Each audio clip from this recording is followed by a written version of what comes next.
कि आज तक चाहे एफसीआई रहे, हार्ल रहे, तमाम कंपनी ने जितना झारखंड में जमीन लिया है, अगर वहां पे काम नहीं हो रहा है, हम विकास के विरोधी नहीं है, लेकिन यदि कंपनी ने जितना जमीन लिया है वहां काम नहीं हो रहा है, वह जमीन आपको रैयत को वापस करना होगा, तभी मानेंगे गांधी।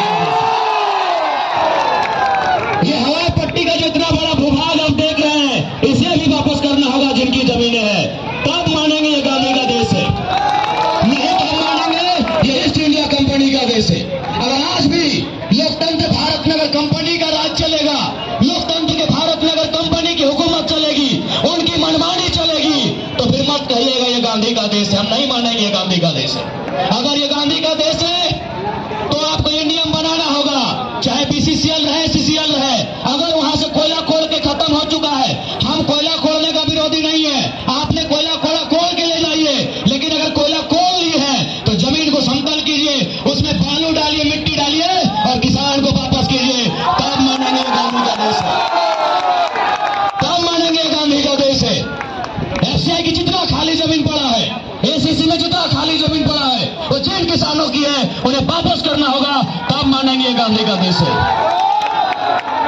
इसलिए आज हम लोग यहाँ से वचन दे के जाते हैं कि हम लोग केवल फॉर्मेलिटी के लिए सांसद बनने नहीं जा रहे हैं, हक हुकूक की बात करने जाएंगे संसद में। हम ये भी बात रखेंगे कि यदि 27% कोयला झारखंड देता है तो कोल इंडिया का हेडक्वार्टर कलकत्ता कहाँ रहेगा भाई, कहाँ रहेगा अभी बताइए। इसलिए आज हम चाहेंगे हमारे लोकसभा प्रत्याशी श्रीमान इकलाक अंसारी को भारी मतों से विजय बनाएं, ये हम आप सभी से आग्रह करेंगे। खासकर मैं अल्पसंख्यक समाज यानी मुस्लिम कौम के मेरे जितने भी गार्जियन हैं उनसे कहूंगा, आखिर आप कब तक किसी राजनीतिक दल का पिछलग्गू बनिएगा, आखिर कब तक आप किसी राजनीतिक दल में दली बिछाने का काम कीजिएगा।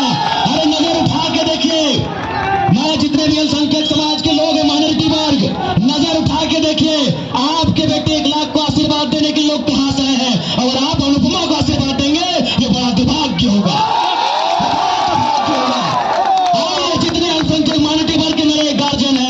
नजर उठा के देखिए, जहां तक नजर जाएगी वहां तक इकलाक के समर्थन में लोग हैं, और ये किसी एक वर्ग से नहीं है, इसमें दलित वर्ग के लोग हैं, आदिवासी हैं, पिछड़े हैं, स्वर्ण वर्ग के भी कुछ लोग हैं। और अगर ऐसी परिस्थिति में माइनॉरिटी लोग अगर इकलाक को समर्थन नहीं देते हैं, और किसको आप समर्थन देने जा रहे हैं, उसका ससुर विधायक रह चुके हैं, पति विधायक रह चुके हैं, अब वो भी सांसद बनेगी, हाय रे दुर्भाग्य। इसलिए अब धनबाद लोकसभा में न बागमारा का कोयला माफिया चलेगा, न बाबू का कोयला माफिया की रानी चलेगी। दोनों कहां से आते हैं किसी को छुपा नहीं है। एक बागमारा की कोयला की हुकूमत में अपनी धाक रखता है और दूसरा बेरमो की कोयला की हुकूमत में धाक रखता है। इसीलिए अब कोयला के कारोबारी नहीं, अब नहीं चलेंगे कोयला के कारोबारी, अब इकलाक अंसारी।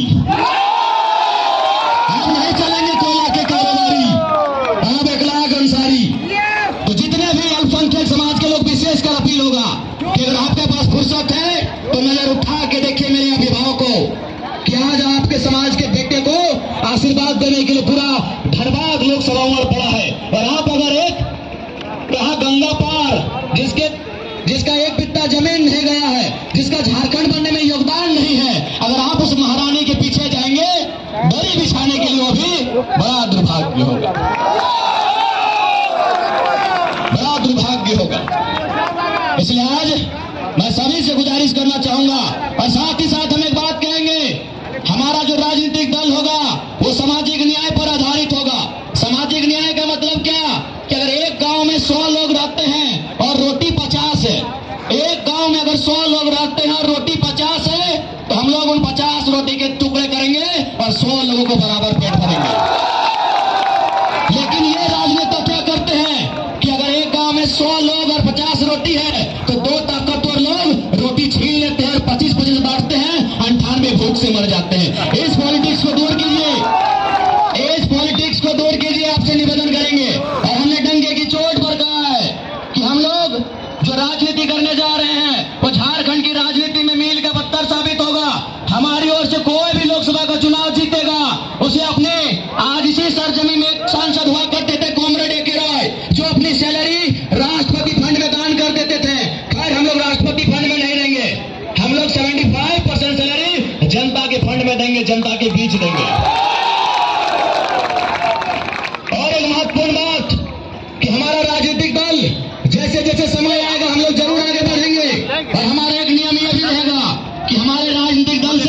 किसी भी अगर आज 1 लाख लड़ रहे हैं तो कल कोई सी भीड़ में कोई नया नेता लड़ेगा, लेकिन इनका बच्चा नहीं लड़ेगा, ये इस बात की गारंटी है।